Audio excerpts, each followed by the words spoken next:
koalas should be above politics. Everyone should be brought together by koalas, not pulled apart and fighting.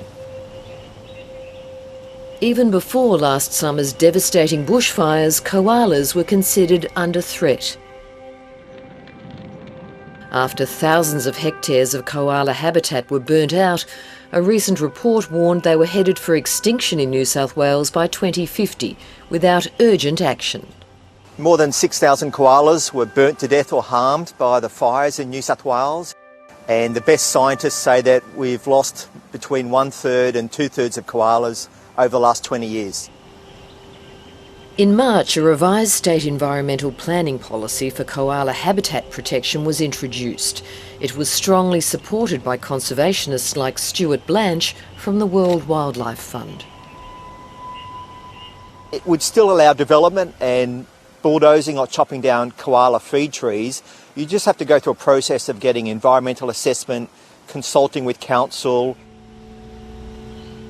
Under the policy, local councils must now assess how development applications would affect koalas.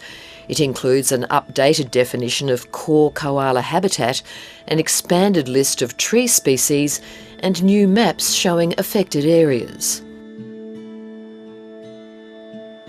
I'm frustrated, I am angry. My understanding is there haven't been koalas here probably in 100 years. However, every tree on this property is marked as a koala tree, even ones that they don't eat. Grazier Kim Fenley from Merriwa in the Hunter region of New South Wales says the policy will seriously disrupt his ability to run his property.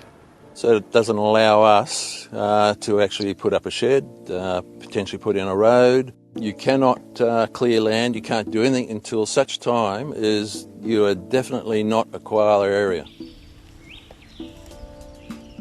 He argues the policy should be targeting developers along the coast, not farmers further inland. There's been classic examples of that in recent months where they've cleared virgin country, koala country, and it's all about money as far as I'm concerned. If we want to protect koalas, we need to protect their homes. It's very simple. New South Wales Planning Minister Rob Stokes has reassured farmers the new rules won't restrict agricultural work. It's not going to make any difference to what they do from day to day. But sure, if you've got someone who might sell their farm to a property developer on the outskirts of a coastal town or city who then wants to wipe out the forest and put in suburban villas, then yeah, of course. I've read it. I think he needs to reread what he's actually got in legislation there already. It's quite emphatic what you can and can't do. To feel good about themselves, what they do is they sanitise the regions and allow no development or future growth. We can't accept that. Despite months of discussion behind the scenes, the Deputy Premier and State National Party leader John Barilaro went public with a threat to plunge the coalition into minority government. If people think of these are idle threats, I can promise you, I've got resignations in my hand of National Party MPs that are prepared to sit on the crossbench.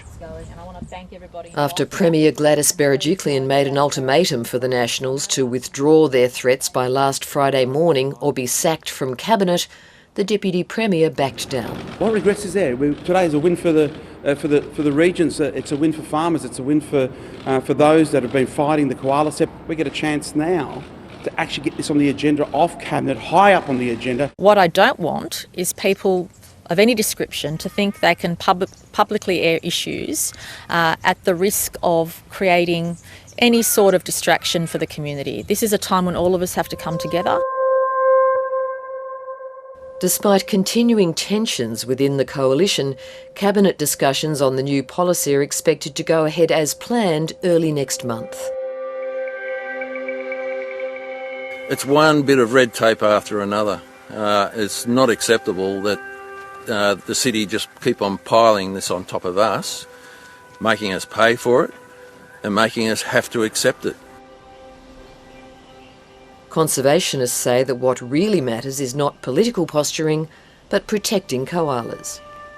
We need a peace deal for koalas. Surely for this iconic Australian animal that's heading towards extinction in the next generation, we can find a way forward.